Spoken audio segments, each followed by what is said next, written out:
mañana, 11 minutos. Gracias por continuar con nosotros en este domingo 28 de septiembre en Sala de Prensa Blue. Saludamos de manera especial a todos los usuarios que nos están viendo a través de nuestro canal de YouTube y también, Juan Camilo, a través de nuestra aplicación Dito, porque en Sala de Prensa también le estamos poniendo cara a la radio todos los domingos. Exactamente, María Camila. Seguimos hablando, por supuesto, de lo que ha dejado esta Asamblea de la ONU y, por supuesto, las consecuencias. ¿Sabe a mí qué me llama la atención? ¿Qué? Y que me gustaría planteárselo al analista que vamos a entrevistar es ¿qué tanto o qué tantas consecuencias pueden tener realmente que un presidente esté sin visa? Sí, en la práctica ellos dicen, ya lo pasó dice una vez, Ernesto ¿no? Samper, Con Ernesto Samper, que nada pasó, le dio la bienvenida al presidente Petro, el expresidente Samper, al grupo de los que no tienen visa y que dice nada pasó y vivió muy bien y le dio un foco especial a otras problemáticas, sino a ese país donde, dice él, no respetan los derechos humanos. Don Pedro Viveros, buenos días. Buenos días, María Camila, y a Juan Camilo y a toda la audiencia. ¿Cómo va? Muy bien. Ayúdenos un poco, Pedro, a aterrizar lo que pasó en Nueva York, los efectos y coletazos sobre Colombia. ¿Por qué?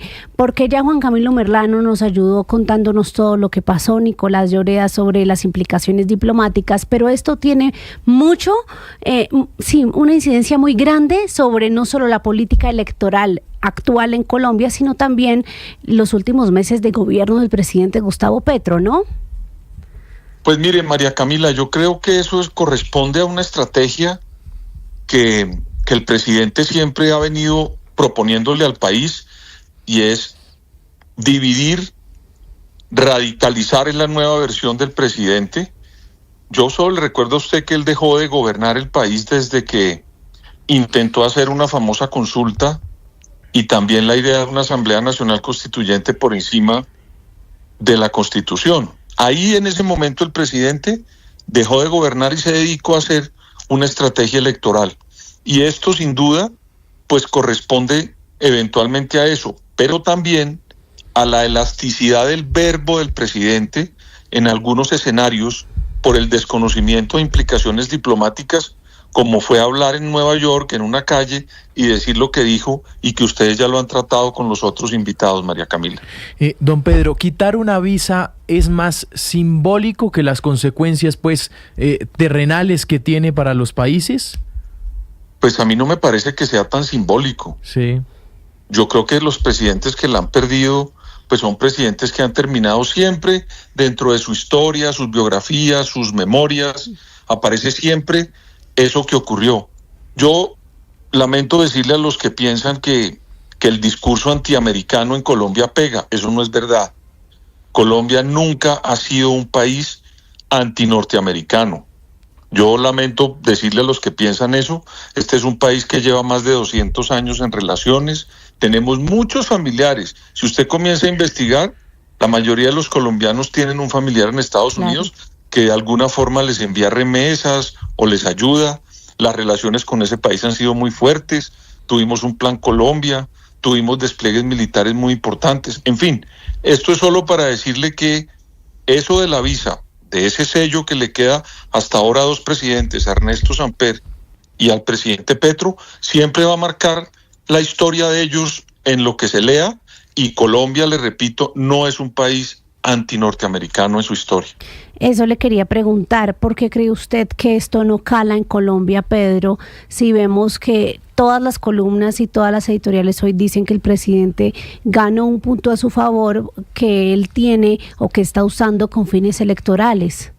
Pues claro, porque dentro de su rincón político e ideológico eso cala, María Camila. Eso es una reserva ideológica que tiene el presidente para seguir electrizando al petrismo puro y duro, pero el grueso de los colombianos no tienen eso como digamos un origen histórico de ser adverso contra los Estados Unidos. Colombia nunca ha sido así. Por supuesto que hay unos sectores que, nostálgicos de lo que ocurrió con la Guerra Fría y con la Revolución Cubana, todavía tienen allá una reserva ideológica para lanzar esos gritos antinorteamericanos y antiimperialistas, pero en realidad este es un país que ha madurado mucho, María Camila. La gente se ha preparado mucho, la gente quiere conocer el mundo. Aquí no hay sectores que quieran que Colombia se aísle y sea como Nicaragua o Venezuela o esos países que quieren pelear contra los Estados Unidos. Eso ya no existe. Ese paradigma se acabó y hoy el paradigma es uno diferente. Yo le pregunto a los jóvenes que nos están oyendo, aquí le preguntan a la gente, a los jóvenes, ¿usted es de derecha, izquierda, liberal o conservador? Seguramente algún sector dirá que sí, pero el grueso no tiene ningún tipo de filiación y de manejo ideológico, María Camila. Están pensando en votar independientes, sin ataduras, lo mismo que piensan del tema de las relaciones con el mundo. ¿Usted no se ha dado cuenta que hoy son los jóvenes los que más viajan, María Camila? Sí. Y Juan Camilo. ¿Y a qué viajan? No se quieren casar, no quieren tener hijos, viajan a estudiar o a conseguir una nueva vida. ¿Usted cree que esos jóvenes tienen en su cabeza pelear con los Estados Unidos para que nos retiren la visa? ¿O seguir esa lógica, repito, nostálgica de algunos colombianos, de una idea que eso ya se superó, como fue la Guerra Fría o la lucha con los Estados Unidos? Por eso les repito que a mí me parece que es un gran error haberse metido a soltarse la lengua en Nueva York para que le ocurriera esto si es que quería victimizarse en una piscina política que ya no está pensando en eso, María Camila. Sí, don Pedro, hablemos de diplomacia un poco, y de diplomacia es, ¿qué nos puede esperar de aquí al futuro? Es decir, muchos han planteado la diplomacia paralela, una cosa es el presidente y otra los empresarios, Sí. por ejemplo. O el resto del país. ¿Usted ve ese escenario más acentuado en los próximos meses? Es que los que nos salvaron de la desertificación fue la sociedad colombiana, no el gobierno. El gobierno quería que nos desertificaran plenas, esa era la intención. Y hoy lo que podemos ver es que los alcaldes que se fueron allá, ninguno fue a hablar de desertificación. Fueron a decir que en misiones oficiales que les ayudaran a sus ciudades. O los empresarios que fueron, ninguno fue a hablar de desertificación, era para que nos mantuvieran esa certificación. O cuando en algún momento una ex canciller llamó a un expresidente de Colombia para que le ayudara con Estados Unidos, no lo llamó para que atizara el fuego, sino para que le bajara la temperatura. Esos señores ayudaron sustancialmente. Y mire, María Camila y Juan Camilo y oyentes, los norteamericanos, los que manejan la política en los Estados Unidos son muy pragmáticos. Esos señores, como para que lo oiga también el sector del presidente Petro, ya no están pensando en este gobierno, María Camila. Están pensando en el siguiente gobierno. Y lo hacen saber en sus comunicaciones. Ellos ya saben que esto que hizo el presidente Petro fue el portazo final de su gobierno, con su idea contra los Estados Unidos, y ellos están en su pragmatismo pensando en el siguiente gobierno. Es que ahí lo dicen en las comunicaciones. Cuando la desertificación, ahí lo dijeron. Sí. Entonces, y le voy a recordar hablando de Ernesto Samper, cuando a Ernesto Samper le quitaron la visa, el siguiente gobierno que ganó fue un gobierno de derecha, que fue Andrés Pastrana, y ¿sabe qué fue lo primero que hicieron? Firmar el Plan Colombia con los norteamericanos. Pedro, ¿a usted le parece bueno que este tema tan tenso y tan delicado se esté dando en este momento, cuando falta menos de un año para que el presidente Gustavo Petro salga de la Casa de Nariño? Porque lo que muchos dicen ahora es que él ya está prácticamente como lo que llaman en política estadounidense como lame duck, y es que es un pato cojo al que no toman muy en serio precisamente por lo que va de salida. Eso es lo que le decía hace un momento. Ya para el mundo y para los colombianos, este es un gobierno que ya va de salida porque dejó de gobernar. Está pensando en las elecciones de Congreso y presidenciales. Está en eso. Y esto que hizo el presidente con su elasticidad del verbo en Nueva York, al hablar de esa manera de un mandatario que comanda las tropas norteamericanas, pues lo único que hacía era darle discursos si era lo que él quería, pero un discurso, le repito, que está reducido cada vez más a un grupo de personas que se electrizan con el presidente Petro. Pero lastimosamente yo creo que hoy en Colombia los colombianos en su mayoría no están en esa pelea, María Camila. Aquí la gente está pensando en cómo logra sobrevivir en su metro cuadrado, María Camila. Pedro, le queremos ahora cambiar un poco de tema a lo que es el... Oiga, pero venga, le cuento una cosa antes de que me cambie de tema. Acabo de llegar un libro, pero me llegó hoy. O sea, no lo han empezado. ¿Cuál? Son las memorias de César Gaviria Trujillo. Ay, usted le tenía ese cuento para mañana en el código Caracol. Me da pena, pero lo compré. me llegó ahorita, lo pedí y me llegó. ¿Qué tal la Y portada? entonces, La portada, la portada es muy significativa. Bueno, vamos a ver si se lo alcanzamos a mostrar a Pero- los usuarios hasta ahora, pero Qué podemos pena ir chiviarla. describiéndolo. No, Qué entre- pena chiviarla, Puso una pero- Vanis. no pero pasa ¿sabe nada. por qué lo digo? Pero me ¿Sabe por parece qué muy lo digo? bueno que usted lo mencione. Claro, lo digo porque estos señores, César Gaviria no es una persona que hable mucho de él. Y en este libro es la primera vez que escribe sus memorias sobre su participación en un gobierno que fue el de Virgilio Barco, lo que pasó con Luis Carlos Galán y la Constitución del 91. Entonces me parece para que los oyentes sepan que hay un libro muy oportuno Ahí para la está. situación política del país. Se Lo llama estamos Entrelazados. viendo, a esta hora ya logramos poner la fotografía, Entrelazados, un libro fundamental para entender el país de hoy, Mi camino junto a Virgilio Barco y Luis Carlos Galán hacia la Constitución del 91, y la foto que para mí es lo más representativo y creo que este libro del expresidente va a ser un éxito, es la foto de César Gaviria mirándose con Luis Carlos Galán, en lo que él define en el libro, que de hecho, Pedro, no sé si usted sabía, el exmandatario dice que él lleva 25 años armando este libro. O sea, imagínese usted los secretos que va a contar, que va a hablar de todo lo que no ha hablado en los últimos años, que ha estado pues muy guardado frente a las cámaras y los micrófonos. Y creo que usted tiene mucha razón en lo que dice. Es importante por el momento que estamos viviendo, precisamente por lo que representó el gobierno de César Gaviria en esa transición hacia lo que somos hoy, Pedro. No, y María Camila, la Constitución del 91 nace de Virgilio Barco, de lo que ocurrió con Luis Carlos Galán y el manejo que le dio el presidente Gaviria a la Constitución del 91. Por eso digo que es un libro muy oportuno.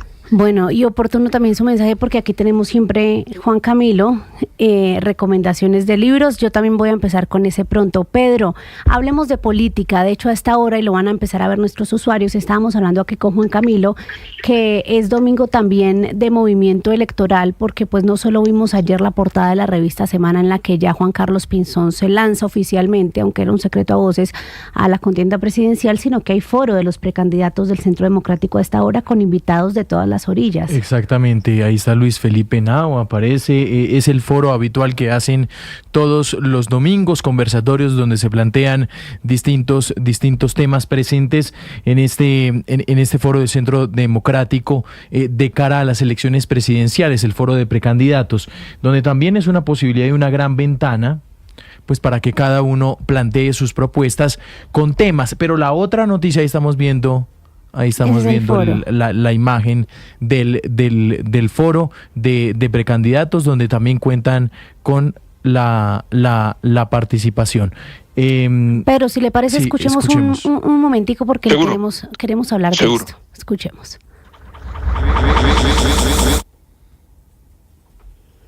Parece que estamos teniendo problema ahí enlazándolo. Ya cuando lo tengamos lo escuchamos. Pero Pedro, esta semana sí que se movió. Estamos hablando ya del Centro Democrático, pero fue una semana con mucho movimiento alrededor también del partido de gobierno, la consulta del pacto histórico. ¿Cómo ve usted ya lo que es ese movimiento de cara al próximo año, que esto no da respiro, ¿no? Pues mire, a mí me parece que comienzan a organizarse después de tanta desorganización los extremos en la política. El pacto histórico definió unas reglas, eso fue complicado de entender, y quieren hacer esa consulta el 26 de octubre con 3 candidatos. Me parece que en las primeras lo que se creó ahí fue un toconquín, todos contra Quintero. La mayoría de los candidatos que estaban retiraron su candidatura para favorecer a otro candidato y más o menos decir que Quintero estaba con todos los males de la política y de ese sector. Ese fue como el mensaje que se creó, salvo algunas excepciones. Entonces ahí va a haber una consulta el 26 de octubre que tiene como reto que tengan un gran volumen de votos, porque acuérdense que esa consulta solo es la de ellos. No va a participar nadie más de los otros sectores en esa consulta. Es una consulta en frío, porque ahí no hay ninguna elección diferente a esa. Entonces la gran expectativa es ver cómo se hace contar el sector del señor presidente y si hay un volumen grande de votantes allá y quién gane. Pero eso por un lado. tanteemos eso aquí en la mesa. ¿Usted, Juan Camilo, va a votar en esa consulta? No, pero No, pues es que es decir, independientemente de que sea o no el sector No, de yo uno. no. Yo sí le digo, digamos, no. Pedro Es que, dice a ver, que no. lo que me parece No, yo interesante el planteamiento es, creo que solo votan los No, que... vota todo el país. Claro, pues sí. Sí, Pero claro, es decir, pero la mayor parte de votantes en la realidad son los que están afín a ese sector. Pero súmele una cosa, yo he hablado esta semana con mucha gente que me dice yo voy a ir a votar en contra de Quintero en esa consulta porque no quiero que sea el que enfrente ese es a mi bueno. candidato de centro o de derecha. Por eso es que les hago la pregunta. A mí sí me gustaría votar en esa consulta, por ejemplo, les confieso. no, a mí no, porque yo sí soy, digamos, en eso como medio serio, y yo como no pertenezco a Estoy ese diciendo que sector. no soy seria. No, yo respeto la decisión de todos, pero en el caso mío, no, María Camila, no, que no suene a eso, de verdad. Discúlpeme si suena a eso, Tranquilo. pero quería No, es que decir es interesante, es muy como interesante. doctrinario mejor, como Sí. doctrinario en Bueno, eso, es que entonces eso yo no. también es Pedro sí, Sí. pertenece a una fuerza política. Pedro pertenece No. al Partido Liberal. No, yo no. No, o hizo tampoco. parte. Sí, hace muchos años fui, pero por allá al final del siglo pasado, yo ya no pertenezco, no tengo carnet de ningún partido, no pertenezco a nada, Sí. pero no pertenezco a el pacto histórico, y me gusta decirlo porque además yo respeto que las personas que voten por su sector y sea depurado por ellos, y respeto a los otros que se quieran meter a votar. Ya pasó una vez, María Camila, en esa consulta donde se presentaron varios candidatos. Recuerde usted que el candidato que quería Uribe quería un candidato y votaron por otro, donde quedó elegido, creería yo, en el Partido Conservador, Noemí Sanín, y no eligieron a Andrés Felipe Arias. Y quedó Noemí Sanín, y a Noemí Sanín después la derrotó Juan Manuel Santos. Pero en realidad el que quería el presidente Uribe era Andrés Felipe Arias, y ganó Noemí Sanín. Porque se metieron muchas personas a votar contra Luis Felipe Arias, y eso ya ocurrió. Entonces, eso puede pasar, yo lo respeto, no voy a participar yo, pero puede pasar. Y lo otro, que vuelvo y repito, es una consulta en frío. Puede votar el que quiera, pero ese día no hay un motivante para que la gente salga a votar en masa. Esa es mi duda, digamos. Pero déjeme entonces hacerle un planteamiento final con las posturas de las personas que estamos considerando participar en esa consulta. Usted decía muy bien que eso es un medidor de lo que es el respaldo al pacto histórico. Es decir, sí, señora. ¿Usted cree que según el número de votos que abarque, sea por quien sea esa consulta, eso qué incidencia puede tener en el movimiento del presidente Gustavo Petro ya de cara a marzo y a mayo? Pues si sale una gran cantidad de gente, hay un respaldo gigantesco. Pero si sale un grupo menguado, también hay que decirlo que hay una debilidad. Eso es lo único que yo, como analista, voy a observar. Y también depende quién gane, porque si la persona que gana es muy fuerte en la definición total de los votos, pues hombre, hay que reconocerlo. Ahora, María Camila, estamos a finales de septiembre, eso es en 26 días. Yo no sé cómo van a mover a un país para que haya un gran volumen de votos ese día. Eso es un reto que se plantearon ellos. Vamos a ver cómo lo cumplen y quién gana. Pues don Pedro Viveros, lo dejamos empezar su libro nuevo este domingo, que siga ahí con el café. Recuerde también que hay que hacer ejercicio, está todavía la ciclovía hasta las 2 de la tarde, y le agradecemos por habernos acompañado esta mañana aquí en Sala de Prensa. Chao, María Camila, un saludo y acepto el regaño de haber dicho lo que dije. Un abrazo. No, es siempre válido reflexionar y son las opiniones y hasta el debate. En Sala de Prensa Blue estamos acompañándolos este domingo. Esto es Sala de Prensa Blue.